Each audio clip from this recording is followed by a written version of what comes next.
Welcome to KBS World Radio. You're now tuned in to Korea24's Korea Book Club, where we explore the world of Korean literature. This is our weekend replay edition, playing back our book segment from Wednesday's show. We hope you enjoy it. I'm your host, Kwon Jang.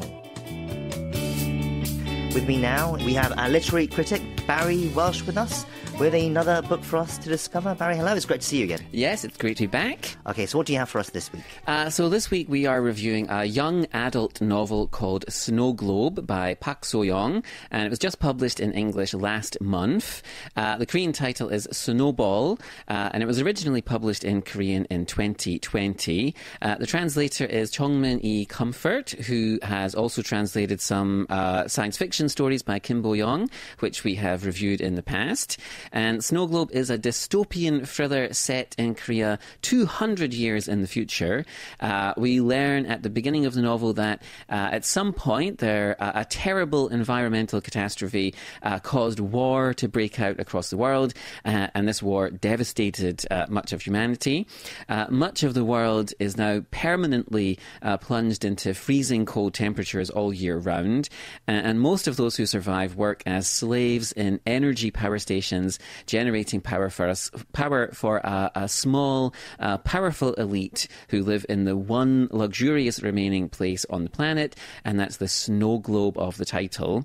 And the snow globe is an artificially constructed environment where only a select few are allowed to live. The disenfranchised masses outside of snow globe are kept entertained by reality TV shows depicting the decadent and luxurious lives of those lucky enough to be allowed to live inside the snow globe. However, every year there are auditions for the poor masses where a select few will be picked to enter the snow globe society and escape their lives of misery. As the story begins, we are introduced to our plucky teenage heroine Chobam, who yearns to join the elite in their reality TV world. And this is Park's first novel to be translated into English, and it's an exciting blend of The Hunger Games, The Truman Show, and Snowpiercer, and I think will probably be very popular with fans of young adult fiction. Okay, so it sounds like quite an intriguing setup, quite a world that Park has created. Mm-hmm. So tell us more. This is the dystopian world we find ourselves in, but what happens with the main character, Chobam? Right, yeah. So the novel begins with Chobam living in one of the freezing cold regions of this post-environmental disaster world. The temperatures outside frequently drop down to -50. She lives with her mother, grandmother, and twin brother and works in sort of very difficult conditions at the local power station. And her only escape, her main hobby and thing that she looks forward to in life is watching the reality TV shows that depict the lives of the snow globe inhabitants. And in particular, she is obsessed with Harry, a young girl who is the same age as Chobam and who lives a very sort of a spectacular life as a celebrity and fashion icon inside the snow globe world. And the reason for her obsession is that Chobam bears an uncanny resemblance to the beloved Harry. And this will be important in the story. One day, one of the very powerful and influential reality TV directors from Snow Globe visits Chobam's little village in the middle of nowhere, and Harry, it turns out, has committed suicide. Because she's so popular and beloved, the producers are going to hide this fact from the audience, and they need Chobam to come to Snow Globe, take her place, and pretend to be Harry. Chobam is whisked off to the world of the rich and famous, where she has to pass herself off as the deceased star. And following this, there are love triangles and betrayals, wicked villains, and this is all mixed together with some social commentary about the elites who run society, about inequality, and the power of entertainment to subdue the masses. Right, so as you said, clearly exploring a lot of themes, ideas here about inequality, nature of celebrity, and environmental issues as well. A lot for the reader to get stuck into. How does Park address them? What is she trying to explore with these ideas?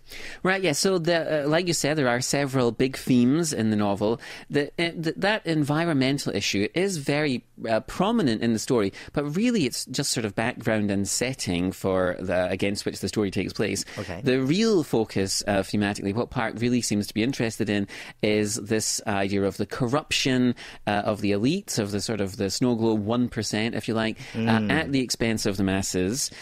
Also, how the media, the reality TV, is used to manipulate the emotions of those consuming it, sort of keep them passive, and then the effects of trying to live up to some false image that is projected to the world through media.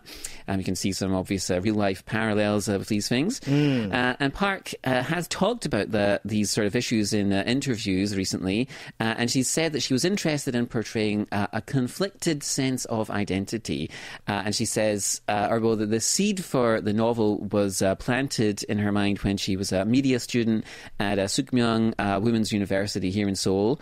And she started to sort of explore or become interested in identity and privacy because of watching YouTube video bloggers. Right. And she says she was initially captivated by their sort of seemingly flawless on-screen lives and this sort of unexpected bond that she felt with people she'd never met. I guess what people often call a parasocial bond these days. And she said, I've been fascinated by personal identity my whole life. I've already witnessed how privacy has become a new currency. You share your life, your experience, yourself, and in return you get dollars. Fame has become the most important element of everything in our lives. And I think it's this aspect of the novel that's most successful. So Chobam desperately wants to inhabit this sort of exciting world of Hyeri. But of course, the reality of Hyeri's life is much more difficult and painful than the carefully edited and displayed version that was put on the reality TV show. And so Chobam has to navigate the sort of dark secrets of Hyeri's elite community, and this sort of journey that she goes on reveals the sinister reality behind the glamorous facade, as well as touching on these other themes like climate change and social inequality and just the general ethics of reality entertainment.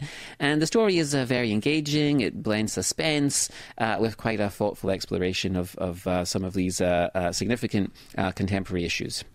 Right, of course, reality TV is where many in the past would have been exposed to these sort of seemingly perfect lifestyles of the rich and famous. But nowadays we have social media influencers, slightly different nowadays, but seeing all the same things, I guess, essentially through smartphones now. I think it's interesting to see, I guess, this book through that lens as well. Perhaps there are some familiar tropes, though, as we mentioned. Something like Hunger Games does come to mind. But actually, on that note, I understand the book has already been optioned for a film adaptation by CJ Entertainment, the production company behind acclaimed films such as Snowpiercer and Parasite as well. The publisher said production is currently underway already. Okay. So, yes, it is already attracting a lot of attention. However, be warned, this is part one of a duology, so the sequel and the concluding part isn't published until next year. So don't be surprised at the book's lack of conclusion at the end. I see. That does sound important. So don't expect an ending yet. Yes, it ends on a cliffhanger. But that does mean we have part 2 to look forward to, and it'll be very interesting to see where the story goes next. Perhaps we'll review it too when it comes out, part 2. Yeah, absolutely. But for now, that was Snowglobe by Park Soyoung, and that was our pick for this week's Korea Book Club. Barry, thank you for your thoughts on this book, and we'll see you again next time. Take care. Okay, take care.